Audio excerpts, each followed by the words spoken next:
Bună, gemeni! Bine ai venit și mă bucur să te am aici alături de mine. Hai să vedem pentru tine ce avem în această etalare. Voi extrage mai întâi câteva mesaje din acest oracol și vreau să văd ce urmează să trăiești tu în următoarea perioadă. Pentru gemeni, te rog, Spirit, să mă ajuți. Ce urmează să trăiască gemenii în următoarea perioadă? Uite că au venit două carduri. Poate ai de a face cu un scorpion și un săgetător, văd aici. Însă mesajele acestor carduri sunt respiră prin toată această tensiune prin care tu e posibil să treci acum și crede în norocul tău. Crede în norocul tău și lună plină în săgetător, ești ghidat să vezi cumva imaginea de ansamblu a lucrurilor și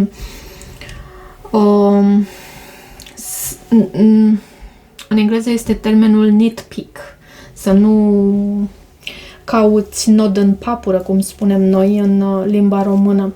Să vezi imaginea de ansamblu și să crezi în norocul tău și de asemenea să fii recunoscător. Și chiar dacă poate treci printr-o perioadă mai tensionată, să știi că respirația, tehnicile de respirație, calmul, răbdarea te vor ajuta. Hai să vedem pentru gemeni și săgetătorul este zodia ta opusă. Poate ai de a face cu un săgetător, dar nu neapărat. Mesajele de aici este bine să le iei în considerare. Hai să vedem pentru gemeni.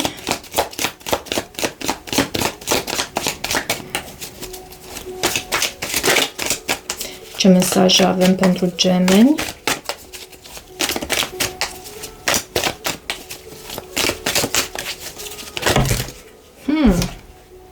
Doi de cupe, Marea Preoteasă și Asul de monede. E vorba despre un parteneriat aici, despre un nou început, poate chiar cu un pești, poate ai de a face cu un pești sau o persoană cu foarte mult,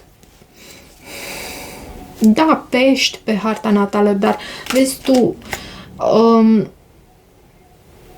poate fi și o persoană care este foarte intuitivă, foarte mult conectată la intuiția sa, la ceea ce înseamnă sinele divin, care își ascultă semnalele corpului și pe care nu prea poți să o păcălești oricum, chiar dacă îți dorești, fie că îți dorești, fie că nu. Poate că și cu senzația aceea de mister să vină o persoană în calea ta. Hai să vedem totuși. Persoană intuitivă.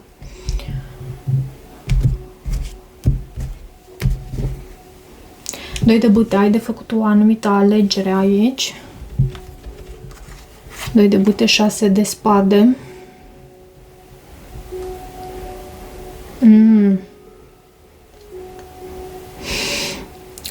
Cumva tu în trecutul tău ai trăit poate o anumită decepție, poate cineva și-a văzut doar propriul interes și asta tu ai încercat să schimbi în sensul că, da, uite, regina de spade. Ai ținut la distanță ceea ce înseamnă decepția sau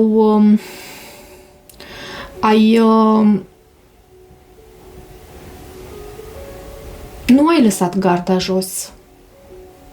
Și asta te-a adus în acest punct în care tu trebuie să alegi între o cale nouă pentru tine sau a merge în continuare pe drumul acela bătătorit, pe care tu deja ai mai mers și care știi unde duce.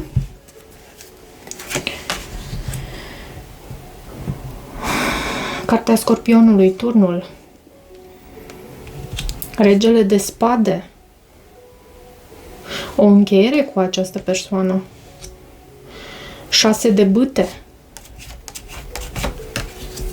7 de cupe, 3 de cupe, 10 de bâte, 2 de spade, judecata, 3 de spade, diavolul. Și mai vreau o carte aici. 5 de cupe. Și luna. Da, e ceva toxic aici cu care tu te confrunți sau urmează să te confrunți sau poate ai de a face cu un Capricorn și atunci e mai bine. Însă, turnul arată o despărțire, arată faptul că acest turn s-a dărâmat și asta pentru că nu avea o fundație solidă. Turnul mai este denumit, și cred că știi deja acest lucru, mai este denumit Casa Domnului și asta pentru că reprezintă intervenția divină pentru ca tu să poți să construiești ceva solid, pe baze solide, ceva care să dăinuiască, ceva care să fie trainic. Ce este cu acest turn aici? 9 de cupe. Știi ce mai poate fi? Mai poate fi că ai aflat anumite vești și uite, văd și regele, cavalerul de spade și avem aici regele de spade în provocare. Poate ai aflat anumite vești, mai poate fi și astfel, dar eu tind totuși să cred că este vorba despre o despărțire, poate chiar cu acest rege de spade, care poate reprezenta un gemeni ca și tine sau o balanță sau un vărsător. Ceva pe nepus în masă, ceva ce s-a dărâmat, ceva... Și aici avem și provocarea acest rege de spade. Ce este cu acest rege de spade în provocare? Da, 9 de cupe este cartea dorințelor împlinite. Cineva, știi cum mai poate fi? Cineva care te-a contactat foarte pe nepusă masă, fără să fi anticipat acest lucru. Însă, repet, eu tind să cred că este vorba despre o despărțire aici, cineva se alege pe sine și tocmai că îi e bine în tot acest proces, există și o distanță între tine și această persoană, pentru că văd regele de spade și 6 de spade. Poate cineva se îndepărtează, există și atracție, da, nimic de spus, poate de asta și aceste cărți sunt în provocare. Cumva tu vrei să lași ceva în urmă, însă ceva te mai ține în loc încă. Însă, nu uita că fiecare pas pe care tu îl faci înspre direcția dorită de tine este important și fiecare pas contează până la urmă. De ce 6 de bâte? Ce este cu acest 6 de bâte în subconștientul tău? 6 de bâte vorbește despre o reușită, victorie. Tu ești în prim plan, ești în centrul atenției. Poate ai parte de o anumită reușită, așa cum vedem aici cu acest 6 de bâte. Eremitul. Eremitul reprezintă zodia Fecioară. Scuze, nu mi-am dat seama să fie pus pe pauză videoclipul. Dar avem eremitul și 8 de cupe. E o pauză aici. Poate cu o fecioară, poate ești tu această mare preoteasă care își ascultă intuiția în privința acestei fecioare sau acestei persoane. Tu ai parte de o reușită aici și gândești lucrurile foarte mult. De ce 7 de cupe în trecutul tău? 7 de cupe poate să anunțe faptul că tu ai avut parte de opțiuni și opțiunile, așa cum obișnuiesc eu să spun aici pe canal, noi avem parte de ele aproape tot timpul, depinde acum și cum le ținem la distanță pe cele care nu ni le dorim și cum explorăm ceea ce ne dorim cu adevărat. Ține de noi. Hierofantul, poate un taur să fi fost relevant pentru tine sau taur, fecioară, capricorn. Poate ai decis în trecutul tău să explorezi această opțiune cu acest semn de pământ, pentru că văd hierofantul și regele de monede. Și angajament serios cu această persoană, văd, cu acest semn de pământ. O persoană stabilă, totuși cu ceva răni. Ce este cu acest 3 de cupe în gândurile tale? În gândurile tale avem aici dorințe de reuniune, de sărbătoare, de a sărbători, de a petrece timp afară, în soare.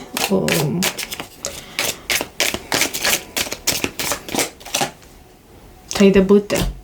Mai poate fi vorba și despre o energie de trio aici, în gândurile tale, ceva ce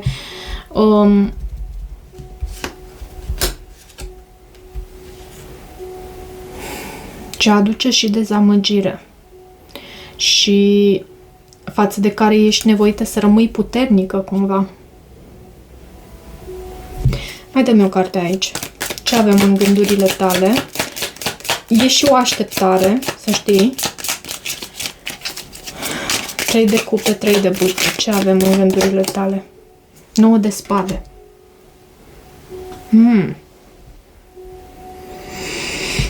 Îți faci griji în privința acestui trio. Ai parte de nopți nedormite. Sau ai pe cineva anume în mintea ta pe care îl aștepți și această așteptare este împovărătoare? Poate fi și astfel. De ce 10 de bâte în viitorul posibil, de fapt în viitorul apropiat? Ce este cu acest 10 de bâte? Ce este cu acest 10 de bâte? Asul de spade.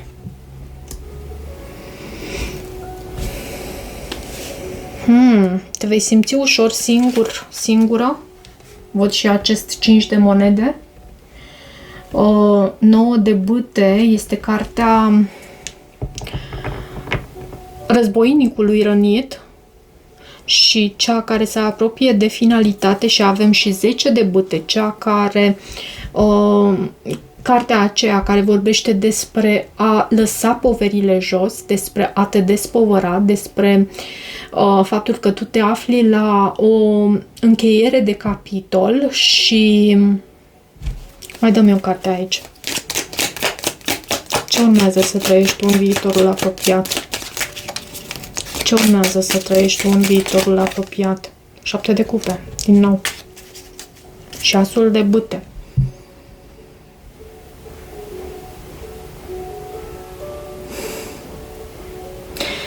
Opțiunile astea îți dau bătăi de cap. Și văd și asul de bâte, o atracție pe care tu o porți față de cineva și o persoană pe care o iubești, nu doar ești atrasă, poate un taur sau o balanță. O balanță în mod specific. Ce este cu acest 2 de spade în starea ta emoțională? Tu cam ții la distanță aceste opțiuni, doar că se țin scai de tine. Doiul de spade, asta vorbește. Doiul de spade vorbește despre faptul că tu ții mâinile la piept și cumva blochezi ceea ce vine din exterior, energia care vine din exterior, nu ești cu inima deschisă, nu ești deschisă deloc înspre a explora lumea din jurul tău. Ce este cu acest 2 de spade? Vorbește despre... Da, nu ești deschisă. 4 de monede. Poate muncești din greu. Văd faptul că muncești. Te preocupi de ceea ce tu faci pentru munca ta, pentru stabilitatea ta. Văd faptul că ții la distanță ceea ce înseamnă trecutul și te preocupă mai mult o cale din aceasta mai stabilă, poate alături de un rege de spade pe care l-am văzut și aici. Ce este cu acest card? Judecata. Ce este cu acest card judecata?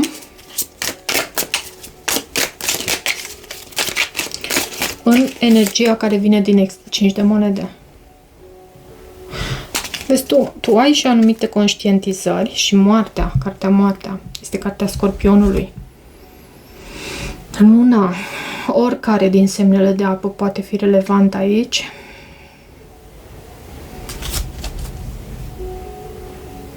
Cineva sau cuiva îi e dor de tine. Îi e foarte dor de tine și își dorește această reconciliere cu tine. Cred că își dorește o a doua șansă. Cine este această persoană? Cine este această persoană? 2 de spade a venit întors. Poate fi o persoană pe care tu ai blocat-o. 10 de bâte. O persoană pe care tu încerci să o lași în trecut. 5 de cupe. O persoană, o energie din trecut. 2 de monede. Și care ar face orice pentru atenția ta. Nu-mi spune exact un semn zodiacal sau ceva de genul ăsta, însă acestea sunt energiile pe care le poartă această persoană care vine din exterior. 3 de spade este în frica sau speranța ta și de ce acest 3 de spade?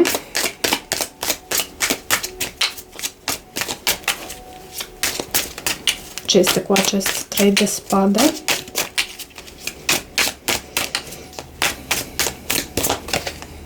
Magicianul. Este energia ta. Și 7 de spade. Sau, să știi că acest magician uneori mai poate să vorbească și de manipulare atunci când este în umbra sa. Nu a venit întors, dar poate fi interpretat și în umbra sa acest card. Și nu neapărat că este energia ta, cât mai ales faptul că ție îți este teamă de manipulare. Cam acolo aș merge eu cu interpretarea acestor carduri. Și de trio,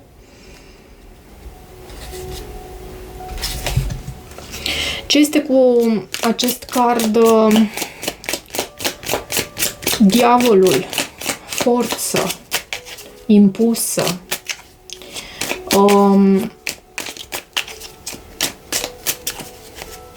Violență poate fi chiar. Abuz, dependență, toxicitate. Poate reprezenta și Capricornul. Ce este cu acest diavol aici? Asul de monede. Poți să ai de-a face, uite, cu un Capricorn care vine cu o ofertă, o nouă ofertă și e ceva din trecutul tău, e ceva ce pe tine te atrage. E ceva ce pe tine te ține ca în lanțuri. E cineva pe care tu îl aștepți. Și văd aici justiția. Poate ai avut un contract cu această persoană. Poate fi vorba despre o balanță. Taur, balanță, iarăși. Cam asta văd aici. Hai să văd acum, am să te rog să îți formulezi o întrebare și vom încerca să oferim un răspuns. Poți să pui videoclipul pe pauză dacă nu ai formulat încă întrebarea ta și vom vedea care este răspunsul la întrebarea ta. Și să-mi spui, pentru că sunt curioasă, să văd cum rezonezi cu această porțiune din citire. Care este răspunsul pentru Gemeni? Ce răspuns avem pentru Gemeni? Ce răspuns avem pentru Gemeni?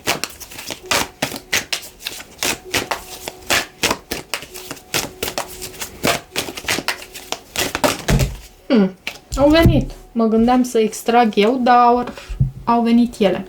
Rămâi pozitiv. Dacă e ceva legat care să se materializeze în timp, dacă e ceva legat de timp, în următoarele luni, văd compromis aici, dar și succes și abundență. Și aici am avut acest 4 de monede și 8 de monede în starea ta emoțională. La baza pachetului avem nu. Ține de tine. Ține de tine. Răspunsul nu este foarte categoric, însă ți se cere să rămâi pozitiv pentru că în următoarele luni urmează o anumită perioadă chiar de compromis, însă după aceea se arată succesul și abundența. Asta văd. Nu știu exact ce ai întrebat tu și am să... Chiar te rog să-mi spui dacă rezonează porțiunea asta. Și vreau și un sfat pentru tine, pentru gemeni. Un sfat pentru gemeni. Fecioara Maria. Roagă-te, Fecioarei Maria. Reprezintă energia feminină și acest arhetip al mamei. Și mai văd o carte aici care s-a întors. Prietenie.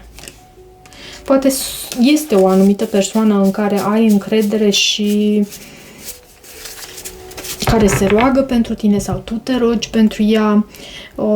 Poate este o persoană aici care te și ajută să traversezi această perioadă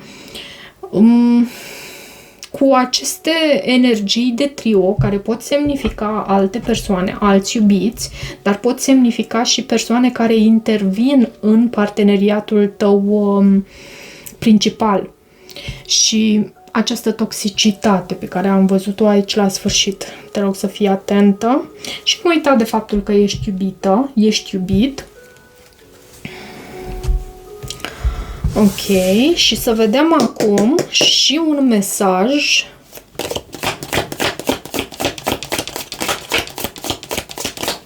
din partea oracolului frunzelor de ceai.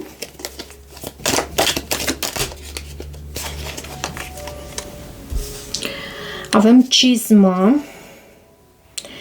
Întețește-ți eforturile dacă vrei să obții, poate asta ai întrebat tu, dacă vrei să îți obții obiectivele, întețește eforturile. Ok, deci e nevoie de mai mult efort pentru a obține ceea ce îți dorești și este ușor. Avem și acest card strugurii care se contrazice ușor cu energia acestui card. Este timpul să mergi în oraș și să te distrezi. Ok, și încă un card pentru tine. Au venit două.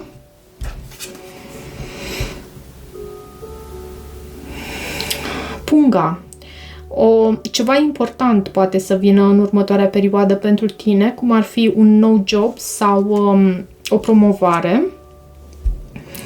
Și văd light-hearted, carefree time, o energie ușoară, cu inima ușoară. Te văd cu inima ușoară, te văd petrecând timp împreună cu cei dragi, ieșind în oraș.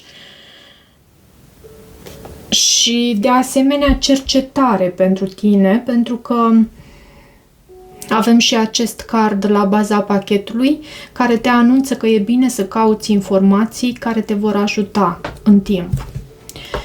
Cam atât pentru această citire, dragilor. Dacă rezonați cu acest mesaj, nu uitați să vă abonați canalului. Puteți să deveniți și membri ai acestui canal și vă aștept cu drag. Găsiți detalii în descrierea videoclipului. Vă mulțumesc și vă iubesc, toate bune!